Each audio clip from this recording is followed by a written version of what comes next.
Баршаңызға қайырлы күн достар. Видеоның соңына дейін көрмес бұрын каналыма тіркеліп қойыңыздар. Бүгін сіздермен балалардың сүйікті тағамы мини пицца дайындайтын боламыз. Ол үшін бізге жылы су, 1 ас қасық қант, 1 шай қасық тұз және де 1 шай қасық дрожжи ашытқа керек болады. Жақсылап араластырып аламыз. Оның үстіне сұйық майды құйып, бұны да жақсылап араластырып еліктен ұнды салатын боламыз. Ұнды міндетті түрде бірнеше бөлікке бөліп салған дұрыс. Сол кезде ұнымыз артық болмай, қамырымыз тығыз болмайды. Өте жұмсақ болып шығады.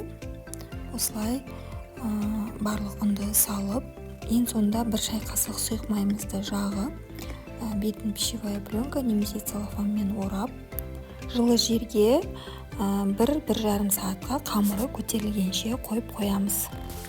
Осы кезде бір лайфхак айта кетейін. Егерде сіздердің уақыттарыңыз тығыз болса, ол кезде духовканы 100 градус 90 градусқа жылытып, сол қамырыңызды сол духовканың ішіне салып қойсаңыздар, тез көтерілетін болады.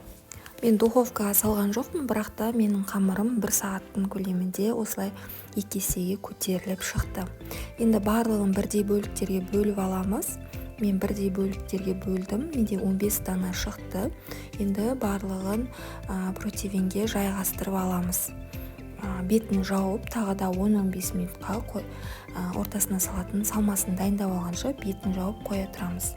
Салмасына мен үйде бар шұжық, колбаса және де тұздалған қияр, соусына майонез бен кетчупты араластырдым және бетіне ірімшікті, сырды күштен үгітіп салатын боламын. Бөліктерімізге осындай стаканның көмегімен салмасын салуға ыңғайлы болу үшін осылай дайындап аламыз. Бетіне соусымызды салып, жағып, колбасаны және де қияр және де бетіне күштен өткізілген ірімшікті салып, духовкада пісіріп алатын боламыз. Духовканы міндетті түрде алдын ала қыздырып қойыңыздар, 170 градуста 20-25 минутта пісетін болады. Осылай барлық пиццаларымызды дайындап алдық. Енді духовкаға саламын. Пиццаларымыз көріп тұрғандарыңыздай осылай керемет болып пісіп шықты. Бұл менде бірінші противенді салып бірінші пісіріп алдым. Енді екінші противендағы пиццаларымды пісіріп алатын боламын. Жасалу жолы өте оңай. Міндетті түрде балаларыңызға жасап беріңіздер. Егерде сұрақтарыңыз болса, астына комментарий қалдырып кетсеңіздер болады.